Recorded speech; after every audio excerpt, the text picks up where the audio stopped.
தெலுங்கானா மாநிலம் ஹைதராபாத்தைச் சேர்ந்தவர் பிரணவ், வயது 28. பிரபல தெலுங்கு டிவி சேனல் நிகழ்ச்சி தொகுப்பாளர். அதே பகுதியைச் சேர்ந்த த்ரிஷா என்ற இளம்பெண் டிஜிட்டல் மார்க்கெட்டிங் தொழில் செய்கிறார். த்ரிஷா பாரத் மேட்ரிமோனியில் பிரணவ் போட்டோவை பார்த்து திருமணம் செய்ய முடிவு செய்தார்.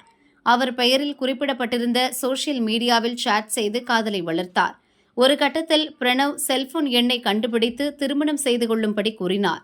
ஆனால் தான் மேட்ரிமோனி தளத்தில் பதிவு செய்யவில்லை என பிரணவ் கூறியதால் த்ரிஷா அதிர்ச்சியடைந்தார்.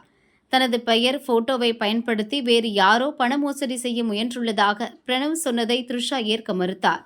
பிரணவை கடத்தி தனி இடத்தில் அடைத்து வைத்து திருமணம் செய்து கொள்ளும்படி வற்புறுத்தினார். அங்கிருந்து தப்பித்து வந்த பிரணவ் செகந்திராபாத் போலீசில் புகார் அளித்தார்.